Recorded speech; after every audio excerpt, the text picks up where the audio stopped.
তাই কি market pound যাইব? না, যাইব না। হ্যাঁ, ম্যাটিকুলাস ডিজাইনের অংশ উমামা উনি লাগারো পার্টি ছেড়ে এসে দৌড়ে এসে আবার মানে ঢাকা বিশ্ববিদ্যালয় দখল করতে চেয়েছিলেন, কিন্তু উনি পারেননি। উনি দখল করতে না পেরে এখন হচ্ছে উনি কি বলছেন? উনি বলছেন হচ্ছে কারচুপি হয়েছে নির্বাচনে, ডাকসু নির্বাচন বর্জন করেছি। তারপরে হচ্ছে কি করেছেন উনি? ও প্রশাসন নাকি, ঢাকা বিশ্ববিদ্যালয় প্রশাসন নাকি শিবির প্রশাসন আর কি।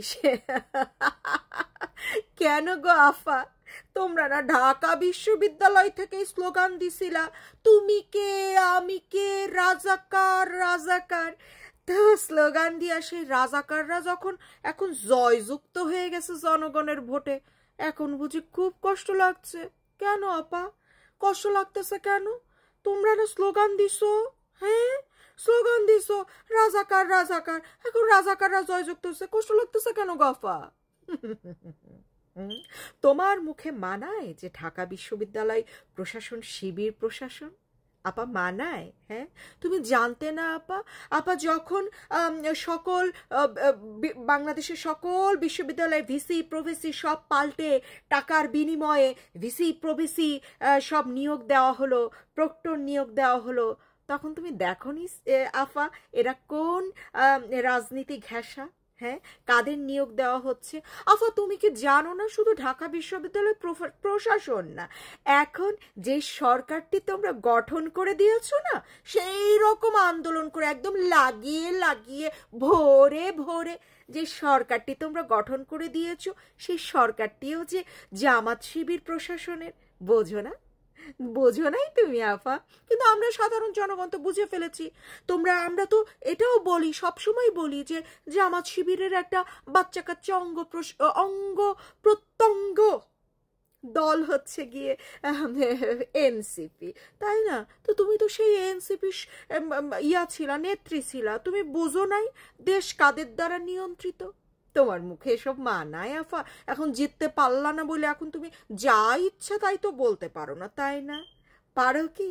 দেখো তোমার দলের নেতারাও শুভকামনা জানাচ্ছে, তোমার যাকে আব্বা মেনে সিংহাসনে বসিয়েছিলে সেই আব্বার মানে থেকেও, প্রশাসন থেকেও শুভেচ্ছা জানাচ্ছে। শুধু তাই না, তারা না এটাকে, এই নির্বাচনটাকে একটা মডেল মনে করছে, হ্যাঁ মডেল হিসাবে আখ্যায়িত দিচ্ছে, এবং এই মডেল অনুযায়ী না ফেব্রুয়ারিতে বাংলাদেশের বিশাল নির্বাচনটি হতে যাচ্ছে। বুঝাইতে পারছি আফা? মন খারাপ করো না আফা, তুমি এনসিপিতে পারো নাই তাতে কি হয়েছে? বিশ্ববিদ্যালয় দখল করতে আসছো, বিশ্ববিদ্যালয়ে পারো নাই তাতে কি হয়েছে? এখন বাংলাদেশের এলাকা থেকে নির্বাচনে দাঁড়ায় যাও, স্বতন্ত্র পার্টিটা তো খোলা আছে, অসুবিধা তো নাই। তুমি একের পর এক চেষ্টা করে যাবা, মানে একবার না পারিলে দেখো শতবার। তারপরে আরো আছে নাকি হারিজিতি নাহিলাস, কি জানো কত কিছু আছে আফা। এত শিক্ষিত আফা তোমরা, বাপরে বাপ। দেশে একদম সুন্দর করে সাজিয়ে গুছিয়ে একদম র্যাপিং পেপার দিয়ে মুড়িয়ে তোমরা জামাতপন্থীদের হাতে তুলে দিলে, উগ্রপন্থীদের হাতে তুলে দিলে, জঙ্গিবাদের হাতে তুলে দিলে। এখন যদি আফসোস করো আর বলো শুধু ঢাকা বিশ্ববিদ্যালয় প্রশাসন শিবিরপন্থী, হলো কিছু? মানালো আপা? হ্যাঁ, রাজনীতি করতে নেমেছো, জ্ঞান রাখবা না, বিচক্ষণতা রাখবা না, দূরদর্শীপনা রাখবা না, তাহলে কি হয়? হ্যাঁ, তোমরা শেখ হাসিনার সাথে প্রতিযোগিতা করতে নেমেছো, তোমরা এক একজন নিজেদেরকে বঙ্গবন্ধু মনে করে ফেলতেছো। আর এইটুক বিচক্ষণতা যদি না রাখো যে এত সুন্দর করে মুড়িয়ে গুছিয়ে কাদের হাতে দেশটা তুলে দিয়েছ, হইল তাহলে আপা? হইল না তো আপা। আপা জাতিটা মেনে নেবে না আপা। যাই হোক, যারা যদিও তোমার জ্বলবে, তাও বলতে তো হবে, তাই না? আমরা বাংলাদেশের অংশ বলে কথা। যারা বিশ্ববিদ্যালয়ে ডাকসু নির্বাচনে জয়যুক্ত হয়েছেন তাদেরকে অনেক অনেক শুভকামনা। তা মানে আপনাদের হাত দিয়েই একেবারে দেশ এগিয়ে যাবে, এগিয়ে যাবে। এভাবে না হয়েও এভাবে তো যাবেই, কোনো নেই আর কি, কি বলবো, নিশ্চয়তা নেই আর কি। এগিয়ে যাও, তোমরা এগিয়ে যাও, এগিয়ে যাও, এগিয়ে যাও। আমরা আছি তোমাদের সাথে, জয় তোমাদের হবেই। ভরে দাও, ভরে দাও, ভরে দাও। শুভকামনা তোমাদেরকে।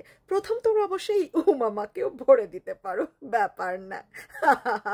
উমামা আপনার জন্য খোলা আছে, এখন হচ্ছে স্বতন্ত্র প্রার্থী হিসেবে আপনি আপনার এলাকা থেকে নির্বাচনে দাঁড়িয়ে যান, কোনো সমস্যা নেই, চেষ্টা করে যান। হবেই হবে হবে।